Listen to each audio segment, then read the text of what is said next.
people, I greet you all according to your time, and that one depend on where you dey watch me from. My people, not be smart, you know. Wahala for people when e be say that they use their power to they oppress judges. Our former president, wey they call good luck Ebele Jonathan, he don't come outside, he don't come hit the nail by the head. My people, he don't come outside though, he don't come talk to our president Bola Ahmed Tinubu, but he not call his name. But when you watch the video you go know, say, see who they refer to. My people, he don't come still talk to the soldiers when he be say the day for power, they use military power till they oppress our judges. He don't come still talk to people when e be say they get money, they dey for power, that they won't oppress our judges. He say Nigeria not be before. Oh, he say Nigeria not be Nigeria of before. When you go be so na go dey use una power, everybody don dey wise. He say, so if you know say you be judge, and if you know say you dey go oppress judge, they use your power, they use your money, they take the oppressor. He say Nigeria don't be past that level now. He said, nah, hey, we need justice, my people. Una know say all eyes on judiciary. He said we need justice. He said because Nigeria don't pass the stage where we did before, when it be say we dey sleep behind. He said no, make una know they use una power. They take the oppress people when it be say they won't make this result of this tribunal updates. He say make una no dey oppress the judges, make una no dey oppress them, because una oppression e dey make them no dey understand wetin dem wan vote talk come out again. Because some of them, they don't go, they give them money, they take they bribe them. Some of them, they don't go, they use their power, say they threaten their gbasgbos. My people, not be smarty, I beg. I go just leave this video, make una just see as Jonathan take finish work, my people. Not be smarty. And he get one news when he dey waka lege, my people. When he be say that they talk, say Idahosa, Archbishop Idahosa, late Bishop Idahosa Pikin, say they support Tinubu. My people, that man no go fit support Muslim ticket. I won't tell una now, say inside this video, you go know whether he support am or not lie, because that man, he know they support Tinubu for nothing. That rumor not be better rumor. That rumor na fake rumor, my people. I beg, watch this video. And as you dey watch this video, make sure say you share am. Make sure say you dey like am. Make sure say you share am, my people. I will see you on my next video. Share this video. Nonsense People's Party. Now, I used to be a big fan of ex-president Goodluck Ebele Jonathan, but I'm no longer a big fan. Ever since I saw him frolicking with APC members, I said, no, if this man is so happy with the people that want to kill me, there is no way I can be a big fan of his anymore. So I stopped being a big fan. But on this particular occasion, he said something meaningful to Tinubu and to other governors that have cases at election petition tribunals. He said they should stop playing God. He said they should follow the rule of law. That sometimes when you are in those positions, you will think that you are so mighty and you will want to twist the judiciary. He said, but times have changed. That if they do that now, they are going to face serious resistance. But before I show you that video, let me quickly clear this rumor that is making the rounds now, that the son of late Archbishop Benson Idahosa from Edo State is supporting Tinubu. No seed of Idahosas can support a Muslim ticket, let alone one that has Tinubu on it. And the whole rumor started because of this video. See the video. Matter to saying, oh, things will be better. We keep, anchoring their lives on hope. Things will be better. As the more we preach the hope message, the more things get bad for them. But you see, it's a process. The government have taken definitely through right policies, and it's going to bite. And after the bite, after the pain, then the gains will begin to come. But not too many people are patient enough to watching the gains come. You have heard him. Now, this man's name is Isaac Idahosa. He's actually a bishop, Bishop Isaac Idahosa, but he is not related to the late Archbishop Benson Idahosa. This one is an NMPP member. In fact, he was the running mate of Rabiu Musa Kwankwaso in the last election. And you can see him. He is now supporting Tinubu, saying that the government has taken the right policies and it will bite, but the gains will come later, that people are not patient enough. And he's a pastor. Only few days ago, Kumuyi came out and said God will use Tinubu to build Nigeria. Some of you pastors will have to be very careful in this country, because it will come to a point you will be on your pulpit preaching and somebody will come down and slap you. People will start beating you up, because all these things, it is very obvious you people are saying all these things because you want the government to give you money, or you are looking for some sort of favors, because nobody in his right senses will support this kind of government.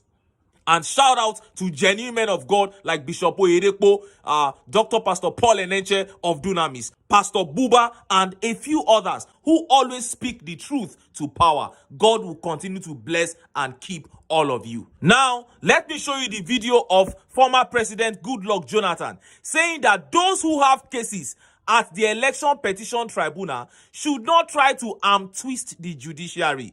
He didn't call Tinubu's name directly, but when you watch this video, you will know that this man was referring to Tinubu. See the video.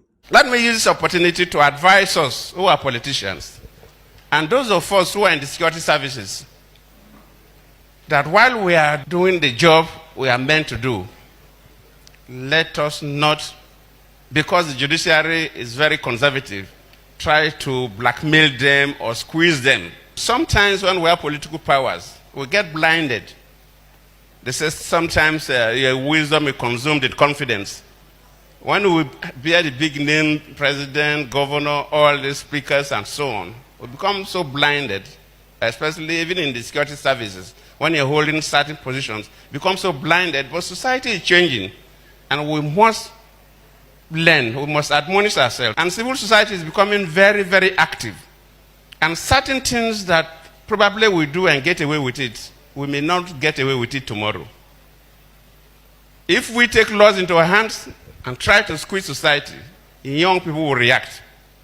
It happens when I was a president in a sister country, Burkina Faso, where by their law, if the president is not there because they have no vice president, it's the speaker of the parliament that will take over the country and manage the country. The president wanted to amend the constitution so you go for a third tenure. And from the thinking of society, the parliament was compromised, so the speaker was to do it. The young people in Burkina Faso, the civil society, they mobilized and moved in to the parliament to kill the speaker. The security people couldn't defend it. The speaker has to run away. They burned down the parliament, the national parliament of that country. The mob moved into the state house to attack the president. The president defense squad that was even stronger than national army couldn't stop the mass movement. Otherwise, you kill everybody. The president has to run to Cote d'Ivoire. The country was in a quagmire. Their constitution said the president is not there, the speaker. Now the president ran away, the speaker ran away. Nobody to take over power. The military have to step in. So we, the politicians, and those of us who are holding sensitive security positions should know that society is changing so much and that we should do everything based on the rule of law. You heard him. And anybody with a brain would know that Jonathan was indirectly speaking to Tinubu there. He was warning him about the power of young people if he begins to twist the judiciary in his favor. Now, talking about the power of young people, well-meaning young people in Nigeria are willing to take this fight to Tinubu and the judiciary with everything they have at their disposal. Right now, there is a campaign going on Twitter. Young people are making a desperate call to the journalists who live and work in Chicago to help them spread the news to the whole world. The news of what APC, Tinubu, and the American government are trying to do to Nigeria. So it's looking like an emergency call now. So while the youths are resisting APC and the judiciary and Tinubu in Nigeria, they are also sending some sort of an SOS, save our soul message to people around the world. And this is how this is going down now. And one of the tweets that caught my attention the most was a tweet by this guy called Toby Akimbo J, a true Nigerian who has not allowed ethnicity to destroy him. And listen to what he wrote. He said, "Dear influential journalist of good conscience in Chicago, Illinois, I am a concerned Nigerian seeking your indulgence to help us unravel the certificate racketeering criminal activities that have been going on in Chicago State University, where degree certificates are sold to the highest bidder. It is no longer breaking news that the current interim president of Nigeria, Bola Tinubu, whom we are waiting for a judgment of the Presidential Election Tribunal to disqualify, submitted a fake university certificate from Chicago State University to INEC Nigeria, and the school president is bent on covering him up.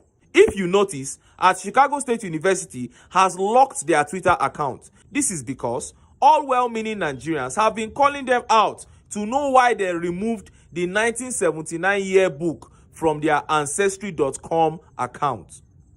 Please, kindly lend your voice. Nigeria is bleeding and dying because narcotic traffickers and fraudulent-minded folks have hijacked power. Watch the true life story documentary of the Nigerian interim president Tinubu, compiled by @David Hundeyin. Then he attached the documentary and a picture of the website where Chicago State University omitted the 1979 yearbook.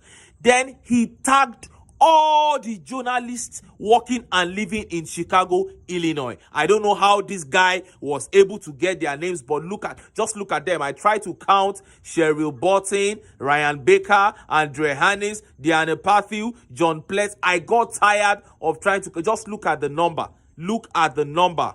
It continued on another page. Oh, look at it. Wow. And that is the extent that young people are going to get us justice in this country. And I feel that this should prick the conscience of the Nigerian judiciary. If young people are going this extent, if a young guy like this Toby Akimbo can put tribalism, ethnicity aside and stand for justice, then how about you, an elderly man? How about you, an elderly woman in the judiciary? And that is why we are urging you. And that is why we are urging you to, and that is why we keep saying, all eyes on the judiciary. All eyes on the judiciary. Don't play with young people. Don't send this country into chaos. The judiciary must do the right thing. And we eagerly expect the day the judiciary must do the right thing. Pass judgment according to the dictates of the Constitution and of the electoral laws, without fear and without favor. And we eagerly expect the day where we now go pass that judgment for the sake of those of us who in this country now. And we eagerly expect that day, September 16th, where we now go pass the judgment for the sake of those of us who in this country now, and for the sake of the children yet unborn. But until then,